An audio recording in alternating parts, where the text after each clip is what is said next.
Madrid es una ciudad curiosa, que se ha construido, como dijo Machado, como un rompeolas de todas las Españas y más lejos.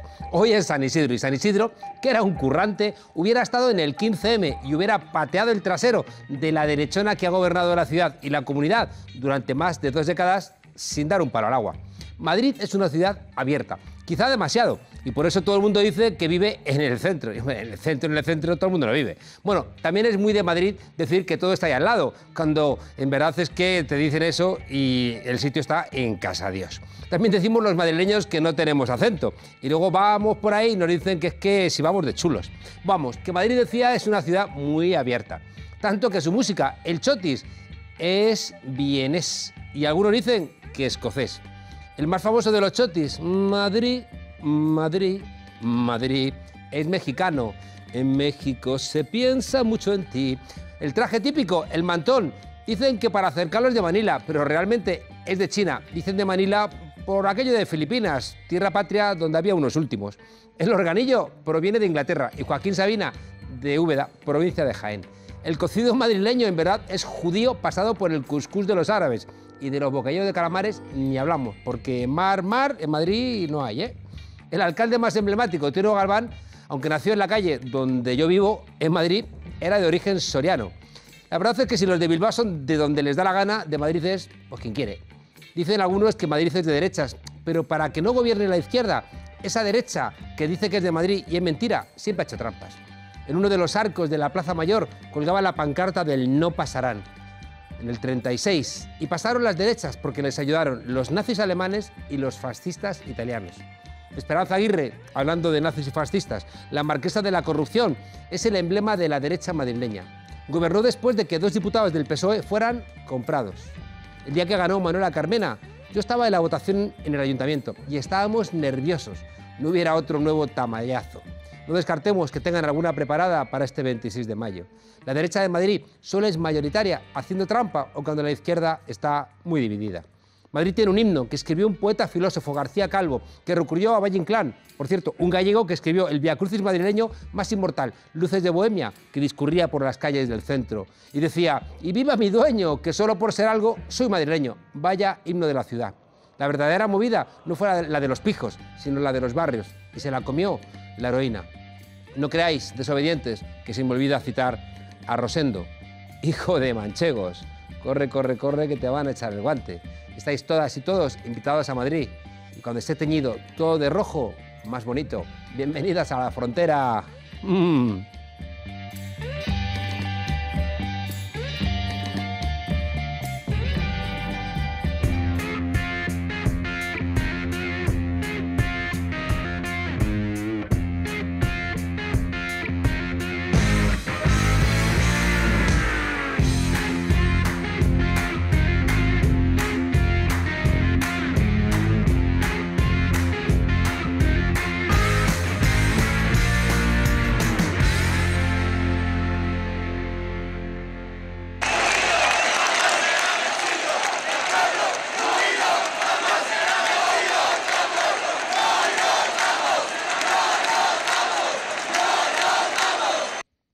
Y subieron las tasas universitarias y aumentaron los desahucios y cada vez se iba más gente a buscar trabajo fuera de España y había que copagar las medicinas y se hacía el gasto farmacéutico más caro en cada familia y la luz la pagábamos más cara y Europa cambiaba nuestra constitución y la corrupción se desbordaba y había amnistías fiscales y nos meaban y encima nos decían no, que es que llovía.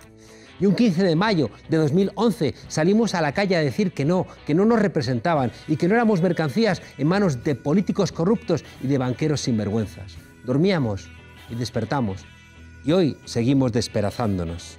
Aquellos días miles de personas salieron a las calles para gritar que estaban hartas de corrupción, hartas de pobreza, de recortes, de desigualdad, de regalar dinero a los bancos, de tanta mentira de nuestros políticos. En definitiva, que estábamos hasta las narices de tanta mierda envuelta en trajes caros y reflejada en el maquillaje falseador de la realidad de los focos de la televisión.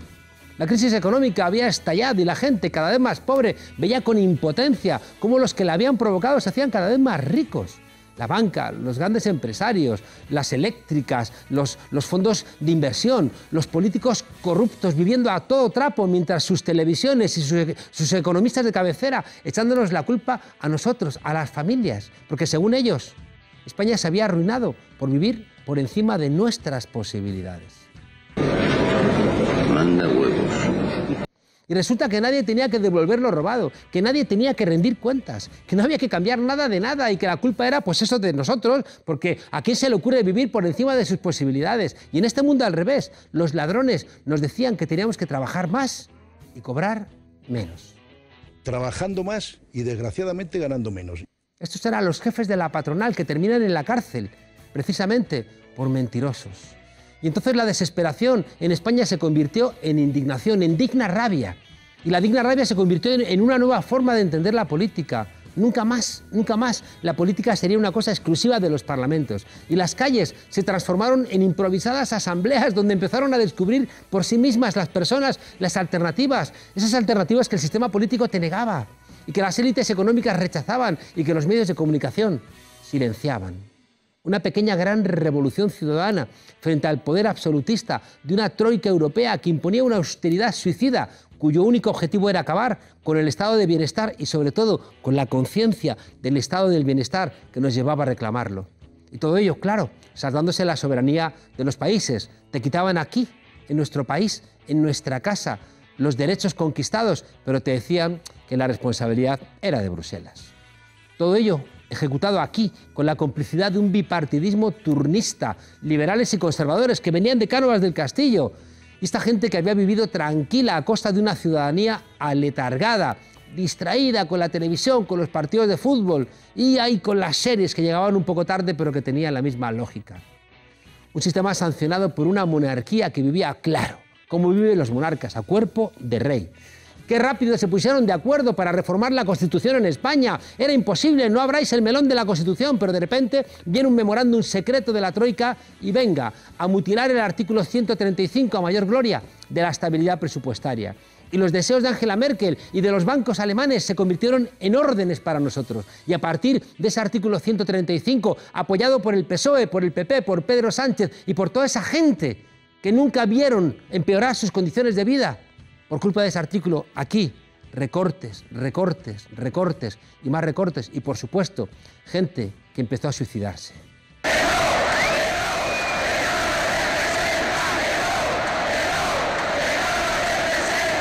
El pueblo dijo basta, hasta aquí hemos llegado. El 15M fue un grito de indignación, un grito de socorro ahogado, un toque de atención a los poderosos. No era una respuesta, no, apenas eran dos preguntas. ¿Por qué no nos representáis? ¿Y por qué nos tratáis como mercancías en manos de políticos corruptos y de banqueros venales? Dos preguntas que impregnarían los programas políticos de los viejos y de los nuevos partidos políticos. Lo resumió el Roto con su magia. Los jóvenes salieron a la calle y súbitamente todos los partidos envejecieron. Claro.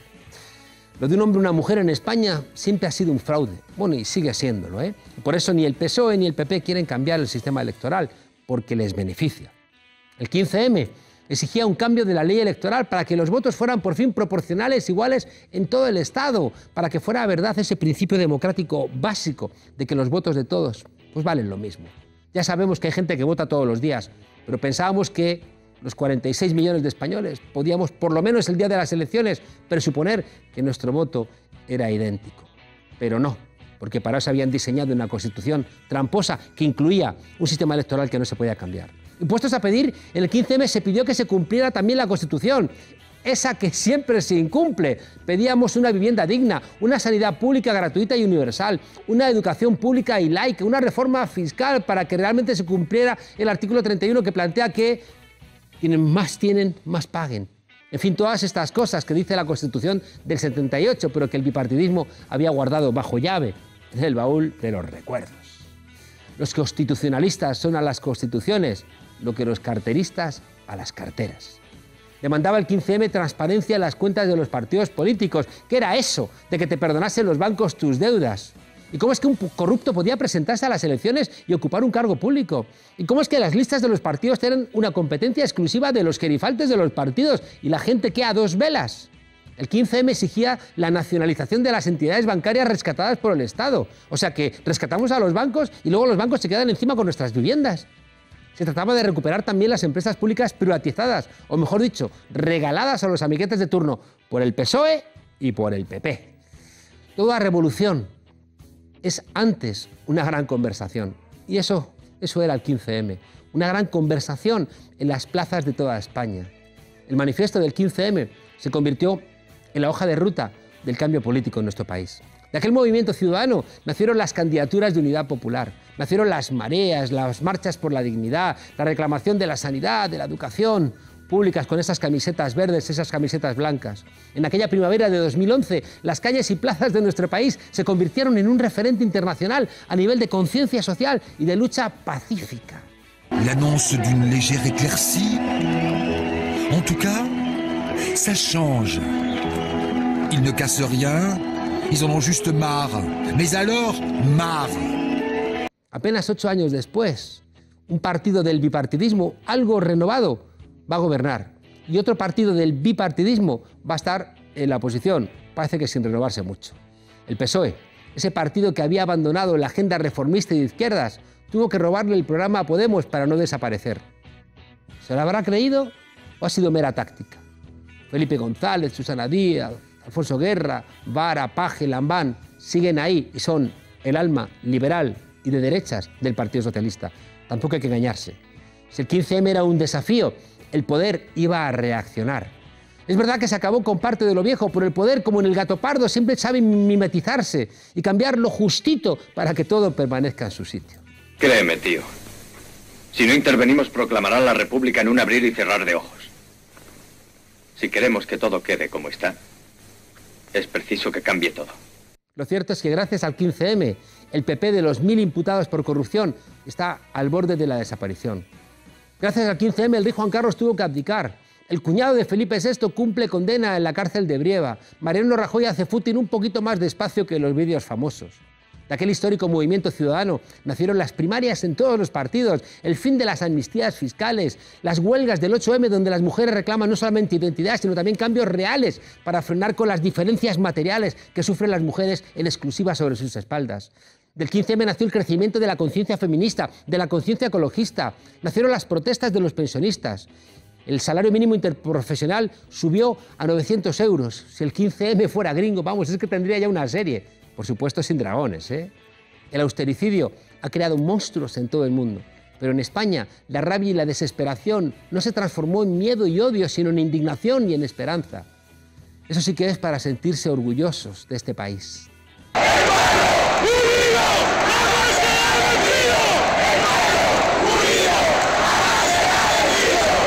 Es verdad que el 15M ha cambiado España, pero todavía queda muchísimo por hacer. Es necesario que la gente sin traje y sin corbata, esa gente que entró en las instituciones y colgó el abrigo en las sillas del Parlamento, llegue también al gobierno y que el gobierno no les cambie. Y para eso, el 15M necesita seguir vivo. No hay democracia, amigas y amigos, sin calle. Y es necesario que las calles no se callen, porque los parlamentos y los gobiernos tienen sordera prematura. Hace falta que los pensionistas sigan reclamando sus derechos, que las mujeres transformen el país con cientos de manifestaciones como la del 8M, que los jóvenes sigan saliendo a repetir que no tenemos un planeta de repuesto. Hace falta que actualicemos las peleas ahora que la derecha está probando a volver a despreciar la democracia y tiene la connivencia de todos los medios de comunicación. Hace falta que no nos creamos las mentiras del Banco de España, que no es sino un altavoz de los intereses de los buitres financieros. ¿No recordáis que decían que iba a hundirse el empleo con el salario de los 900 euros? ¡Ay, falsos economistas! Es necesario que terminemos de limpiar las cloacas del Estado, que siguen supurando mierda desde el franquismo.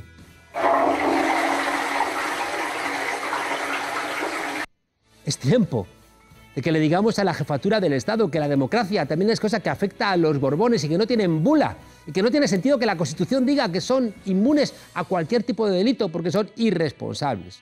Es hora de decirle a Europa que tiene que recuperar aquel ánimo que nació cuando derrotó al fascismo y al nazismo en 1945, porque solamente así se mantiene la ilusión y la esperanza por alcanzar un país mejor. Sí se puede, compañeras y compañeros, claro que sí se puede. ¡Adelante! ¡Animaos! Porque necesitamos todo vuestro entusiasmo. ¡Organizaos! Porque necesitamos toda vuestra fuerza. E instruíos, porque necesitamos toda vuestra inteligencia. España empezó a cambiar, hagámoslo real.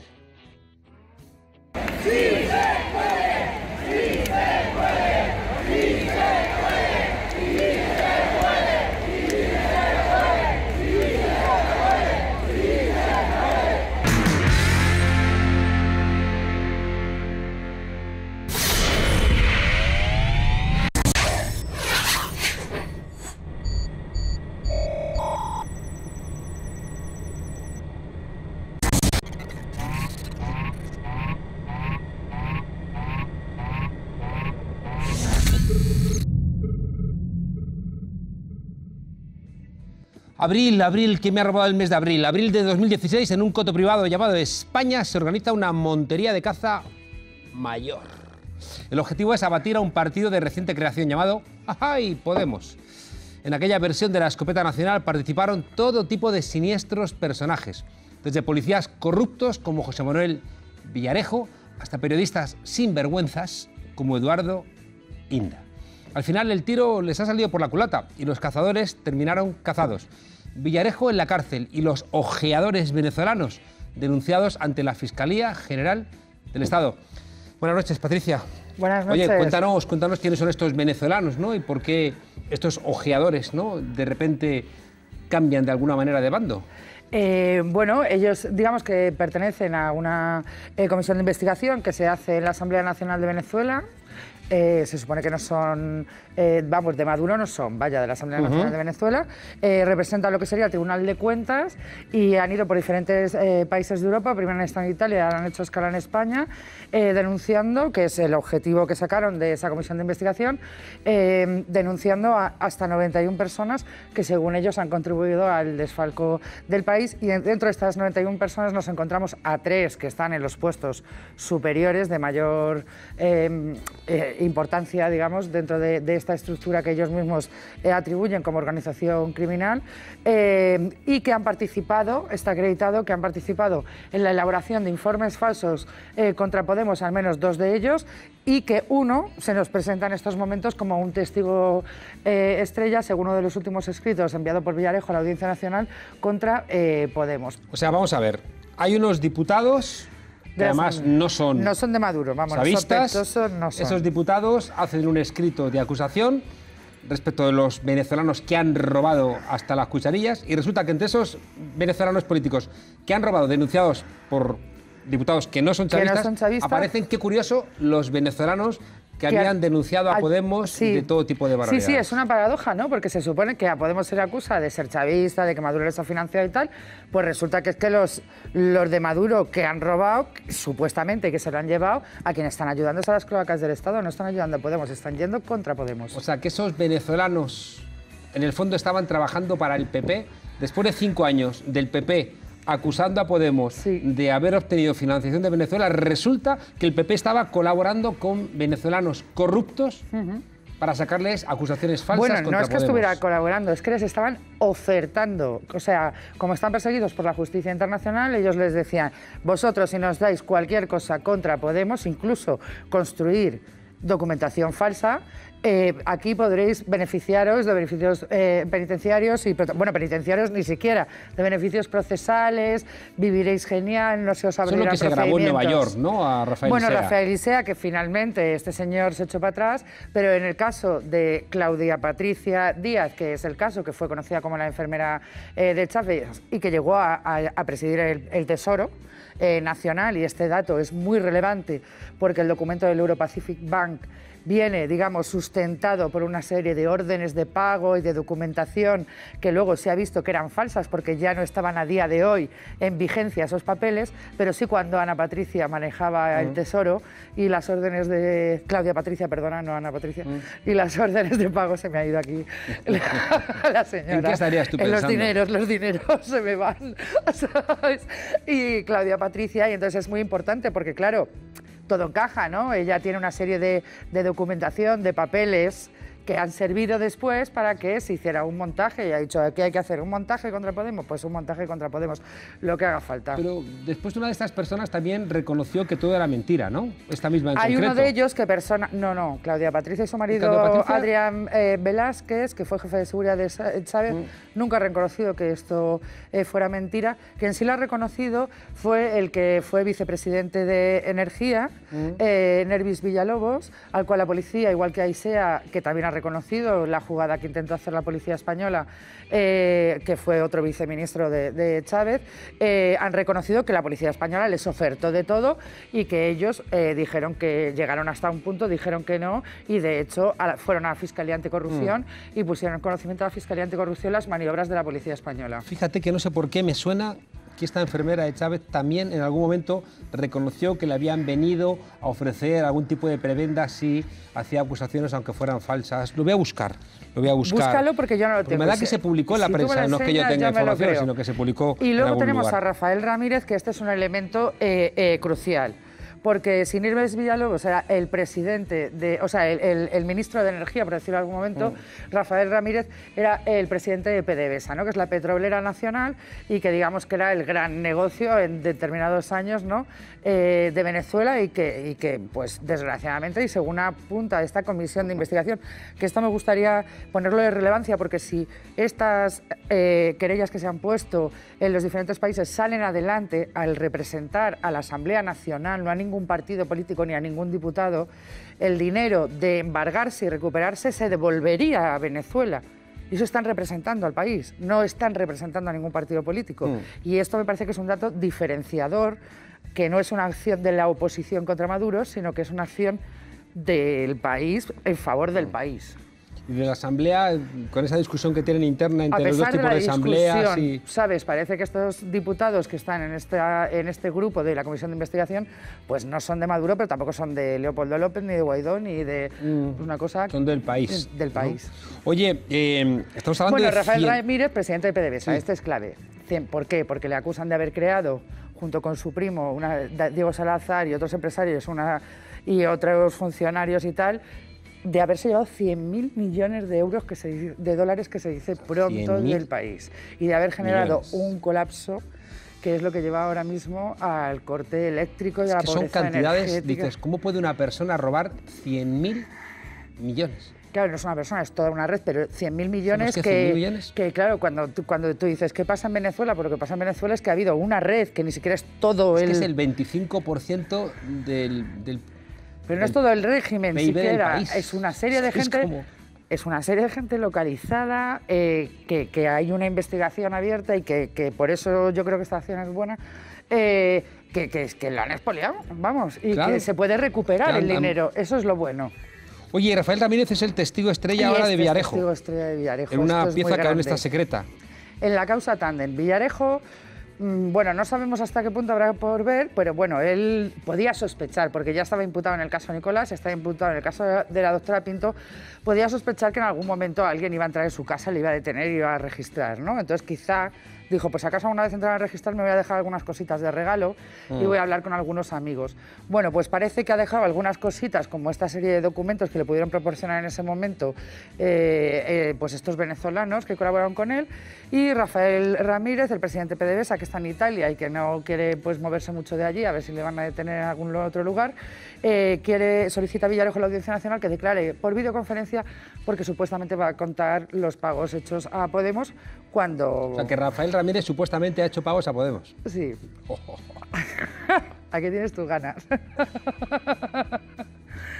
Claro, pero es que, ¿sabes? La credibilidad, claro, de esta gente, pues es... Y sigue, ¿no? Y Villarejo sigue, y sigue. Y bueno, Loque Diario sigue, Inda sigue ahí. Pero vamos, que ¿Y le habrán dado un plus ahora que hay elecciones para seguir insistiendo en el tema? ¿O? Yo creo que nos vamos a reír mucho porque, claro, es que estos diputados les acusan de falsificación documental, como aquí lo hemos visto, de organización criminal. Entonces, Inda y toda esta gente puede seguir difundiendo documentación e información falsa, pero es que ya no es una cosa contra Podemos, es que estás metiendo contra un país. Claro. Oye, nos hemos comido el tiempo. Se robaron el sistema eléctrico nacional, así claro, como no va a haber cortes de luz. Y luego miles de millones de dólares terminaron en la banca privada, de Andorra. Sabes que este tema lo hemos traído muchas veces, sí. Baltasar Garzón y tal. Bueno, en el año 2012, Rafael Ramírez es presidente de PDVSA hasta el 2014, pues en el año 2012, a través de su primo Diego Saladar, que es un empresario del petróleo, ¿no? Es con el que crea la red, y parece que al menos 4.000 de esos millones acaban en la banca privada de Andorra, y la banca privada de Andorra contrata a Garzón para que les ayude a ver cómo gestionamos esto de los venezolanos y de todas estas cosas. Y entonces este pudiera ser uno de los primeros negocios que Baltasar Garzón y Villarejo hicieron presuntamente juntos, además del de Guatemala, que ya hemos visto que se investiga en la Audiencia Nacional. ¿Cómo está lo de Guatemala y Garzón? Porque está que puede ir a Guatepeo. ¿Sí? Pero bueno, ahí están, comisiones rogatorios. Comisiones rogatorias. No ha habido novedades. Hay que averiguar si se ha hecho el pago. Por ahora parece que sea 1.000.000 de euros, 1.200.000 euros está destinado a Garzón. Hay que ver si lo ha cobrado el despacho de Garzón, si se ha cobrado en España, si se ha cobrado en otro sitio. Pero vamos, que 1.200.000 euros estaba destinado a Garzón, estaba destinado a Garzón. En fin. Añadirte una cosa, esto es por San Isidro, y en tu magnífico discurso que nos has dado, he de decirte que el lenguaje chulapón también fue ficticio, fue creado por Carlos Arniches. Pues claro, ¿qué me vas a contar a mí, bonita? Ahí te lo dejo. Pues entonces, ¿y sabes qué te digo a ti, Lolo? Que si tienes lo que hay que tener, que aprietes el botoncito. Más atascos, más contaminación. Soterrando la 5, daríamos este espacio a las zonas verdes, como en Madrid-Río. Madrid Central ha sido un fracaso. Necesitamos más transporte público y más aparcamientos disuasorios. Bajar el IBI al mínimo, ayudar a los comercios quitando tanta burocracia y construir viviendas para los jóvenes. No podemos seguir así. Entre todos, vamos a cambiar Madrid. Cuento contigo.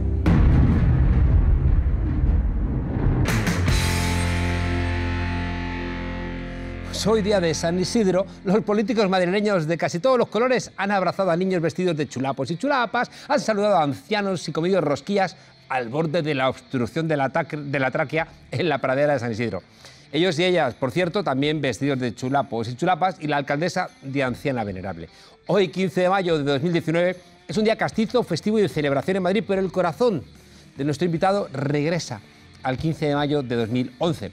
En aquel Madrid rebelde que se puso en pie, acampó en la Puerta del Sol y dijo: ya basta. Se define como economista heterodoxo, católico de base y seguidor de Carlos Marx, el barbudo de Treveris. No confundir, no vaya a ser que estos socialdemócratas oportunistas de nuevo cuño piensen que pueden de alguna manera convertirlo en Groucho o vaya usted a saber qué. Bueno, su programa político es el de buscar una solución concreta a las necesidades de cada barrio, de cada familia, de cada ser humano que sufre el día a día de un sistema injusto. Como viene de sentir en sus propias carnes el dolor de los que viven en el dolor, no sabe mirar para otro lado. Y como viene de hablar con el que tiene las llaves de la eternidad, no se cansa.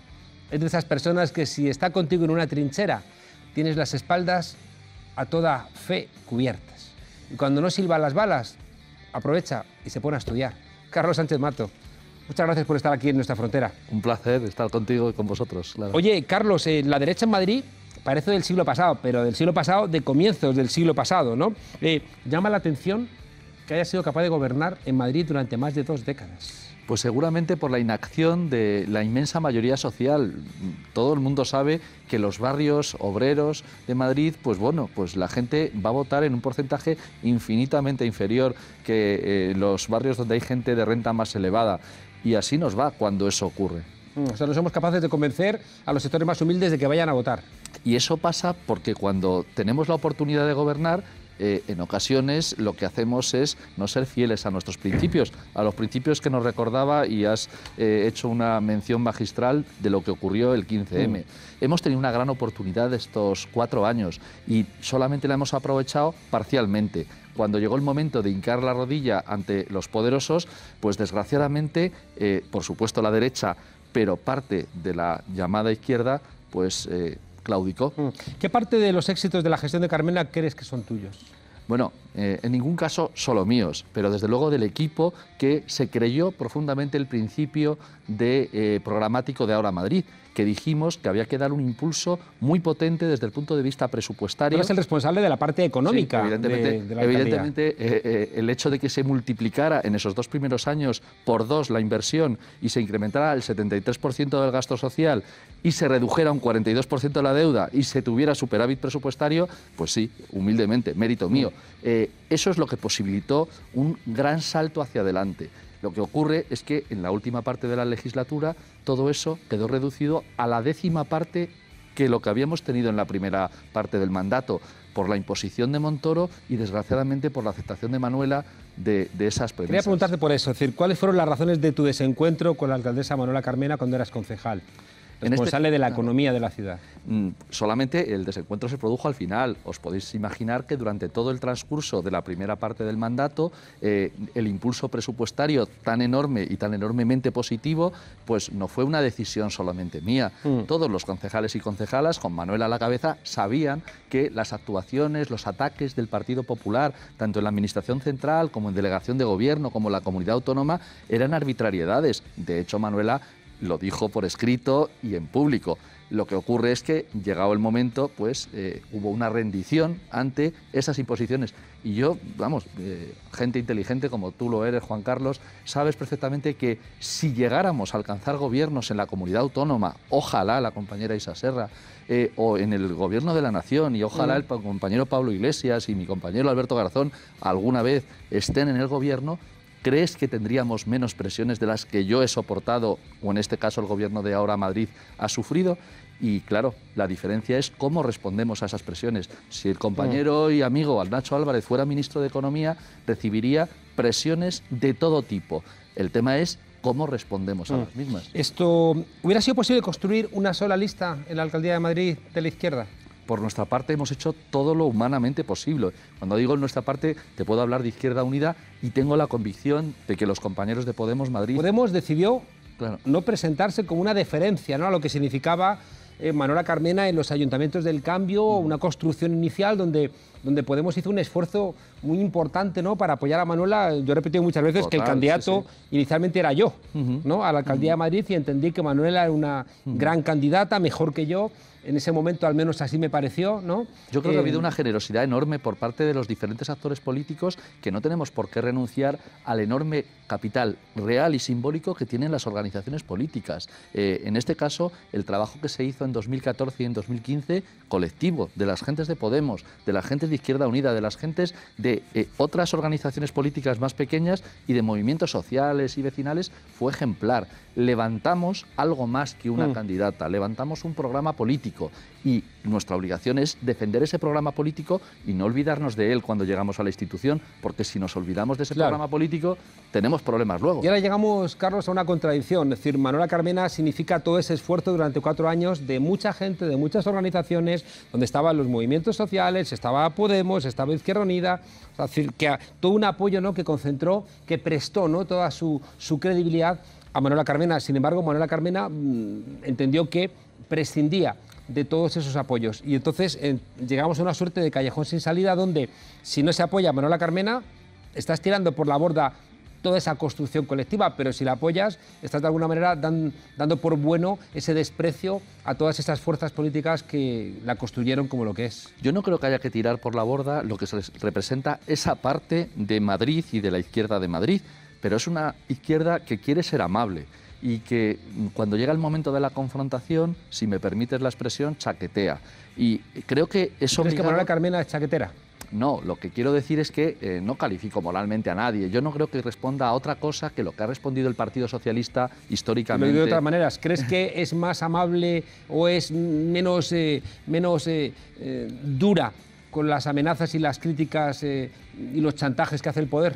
Es una evidencia que el planteamiento en el gobierno de Manuela Carmena lo ha explicitado ahora en esta precampaña y en la campaña electoral. Crear una concejalía de empresas para que las grandes corporaciones, si cabe, tengan un vehículo mejor para ejercer de lobbies. nuestro estilo no es ese. Nuestro estilo es poner el ayuntamiento a disposición de los que son nadie, de los que no tienen voz, de la gente que realmente no ha visto un gran beneficio en sus vidas durante estos 4 años.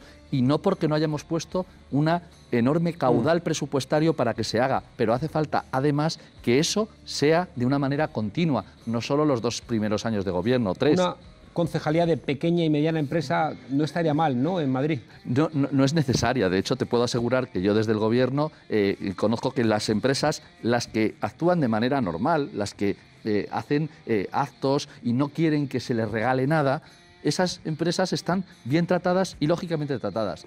De la concejalía que está hablando Manuela es de la que facilita el camino a quienes lo que quieren son regalías. Y eso no nos lo podemos consentir.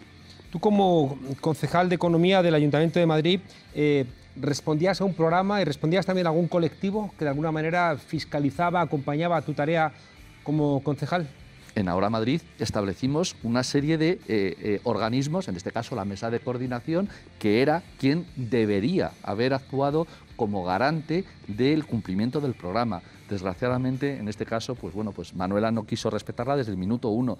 Y ese tipo de cosas que tienen que ver con la democracia radical, con esos principios que defendimos en las plazas, y bueno, algunos que somos más talluditos los llevábamos defendiendo también antes, pero que explotaron el 15M, no podemos permitirnos el lujo que se ahoguen ahora en el utilitarismo malentendido de pensar que cuando llegas a la institución no tienes que responder a las bases, porque entonces todo falla. Te lo explicaba sobre todo porque en una ocasión que estuvo Manuela Carmena aquí en la frontera, ella de alguna manera trasladaba, ¿no?, la crítica a los partidos políticos, que las hemos compartido, ¿no?, muchas veces, pero hasta un punto en donde prefería una lista personal. Y yo le decía, ya, pero es que el partido al fin y al cabo tiene que responder, ¿no?, ante los militantes, ante los órganos colegiados, y una lista personal no responde ante nadie, que es una cosa que a mí me estremece un poco de la lista de Manuela Carmena y también de Íñigo Errejón, que responden a ellos. Claro. Y una cosa más, si Manuela no ganase las elecciones, cosa que espero que no ocurra, ¿qué quedaría, ¿no?, de esos concejales? El problema es que después de, cuando no se pretende que haya fiscalización por parte de las bases, las de un partido político o las de cualquier otro elemento que aglutine lo que es lo que de verdad sostiene una candidatura, pues tenemos algo parecido al caudillismo, al hiperliderazgo, al individualismo. Y yo creo que no hemos venido muchos y muchas a hacer política para responder a ese tipo de principios, sino más bien a los colectivos, al bien común. ¿Cuál creerías que son las diferencias entre la candidatura de Madrid en pie, que tú representas, que tú encabezas, y la candidatura de Manuela Carmena? Pues es evidente que tenemos una postura muy diferente a la hora de abordar el tema de presupuestario y de gasto. Necesitamos cerrar la brecha de desigualdad que hay en la ciudad de Madrid. No se gasta lo mismo en limpieza en Argüelles que en Aluche. Vamos, de hecho se gasta el doble en el primer barrio que en el segundo. Hace falta invertir mucho más en la periferia. La periferia no solo geográfica, esas periferias que también existen en el norte, y en el norte simbólico del que muchas veces hablamos. Precisamos actuar de manera radical en materia de vivienda. Hay que hacer hasta 50.000 viviendas públicas, no con algún tipo de protección, públicas, para ponerlas en alquiler social, no solamente a la gente que no tiene vivienda porque ha sido desahuciada, también a nuestros jóvenes que no pueden hacer un proyecto de vida en Madrid sin gastarse 3/4 partes de su salario después de las reformas laborales que han precarizado el empleo a ritmos insospechados. Precisamente por eso es absolutamente imprescindible que una candidatura valiente defienda esos intereses generales que no son ni mucho menos minoritarios en la izquierda en Madrid, ni siquiera en la ciudad de Madrid.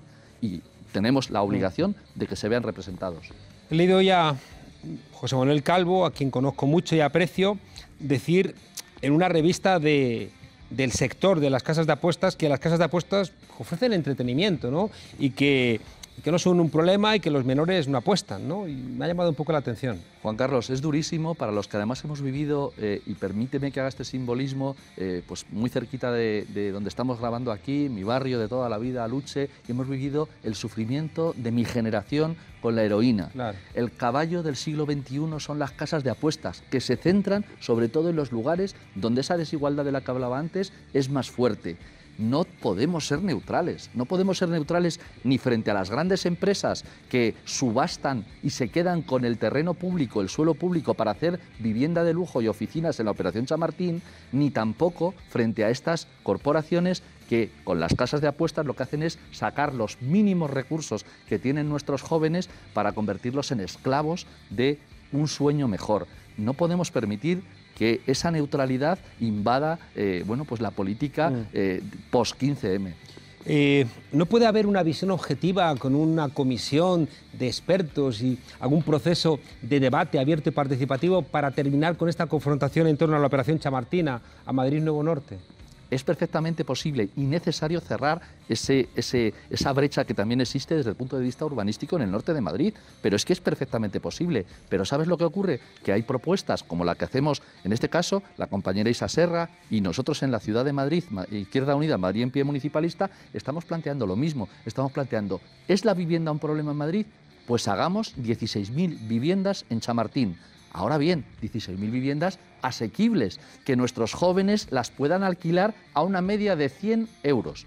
Nos salen los números. Si algo soy, es fanático de los cálculos económicos, Juan Carlos. Tenemos una memoria económica que demuestra que eso es un gran negocio para la administración pública, para el conjunto de la sociedad madrileña. Pero ¿sabes para quién no es negocio? Para el BBVA.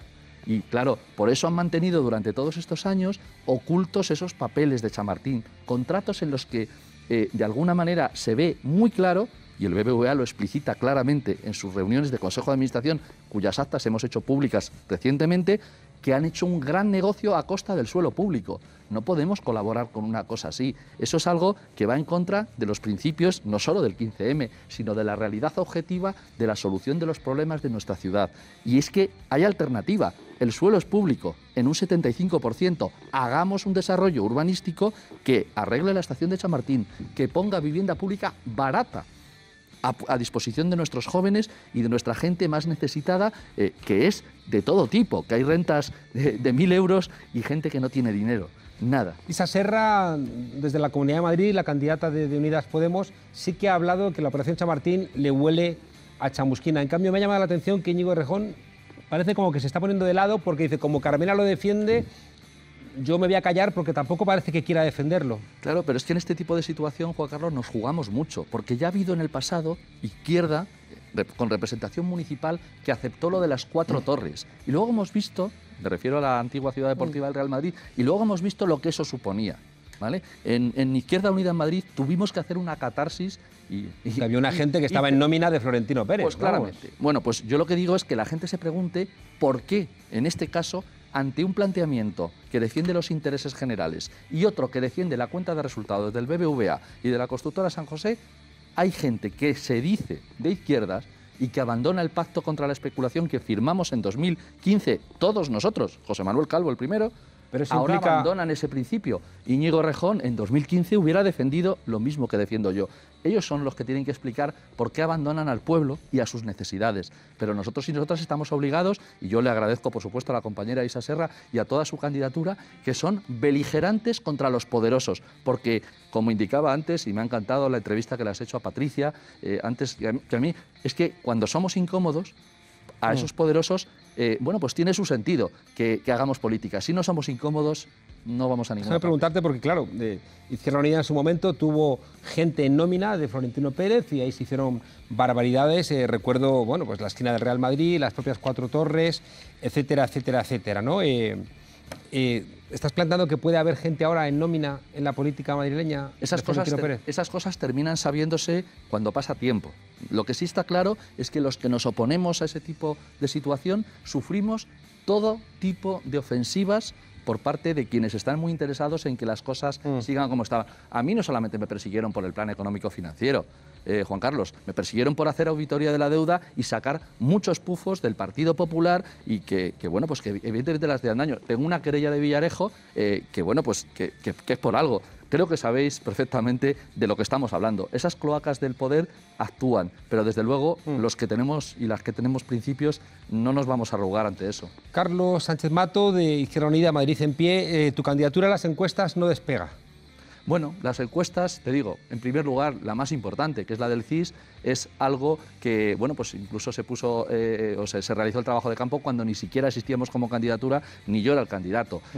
Somos optimistas porque en los barrios estamos viendo que hay temperatura y capacidad y sobre todo necesidad de esta posición política. Y luego yo apelo a toda esa gente rebelde de Madrid que no son el 5%, que no son el 8%, que no son el 10%, que son muchas y muchos más. Y que tienen que ver que la utilidad del voto va precisamente porque se defiendan sus intereses en la institución, no porque se defiendan los intereses de esas grandes corporaciones con una concejalía de empresas. Una solución perfecta sería que vuestra candidatura sacara más del 5%. Mucho más. Quiero decir que serían votos que podrían ser utilizados para que la candidatura de Manuela Carmena no caminara hacia la derecha, sino que caminara hacia posiciones más cercanas de las mayorías. Cuanto más fuerza tenga la posición que defienda a los más débiles en la ciudad, que no son minoría, que son la inmensa mayoría, muchísimo mejor.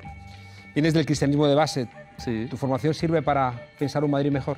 Pero claramente, y sobre todo me da una esperanza ilimitada. Soy optimista incorregible y a mí no me tumba en este caso ninguna pequeña cosa, ni mucho menos una encuesta. Es una sociedad consumista que parece que lo único que le podemos ofrecer a los jóvenes es que consuman y que consuman y que consuman. Mira, yo por eso precisamente defiendo mucho la austeridad.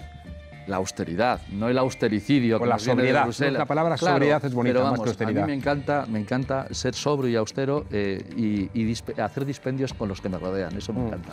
Carlos Sánchez Mato, de Izquierda Unida, Madrid en pie. Te deseamos mucha suerte. Hay mucha gente que va a tener como terribles contradicciones a la hora de depositar el voto en la ciudad de Madrid, porque es verdad que hace 4 años hubo una enorme emoción que hoy se ha visto, bueno, cuestionada por muchos comportamientos que algunos sí que hemos vivido como un maltrato hacia Podemos.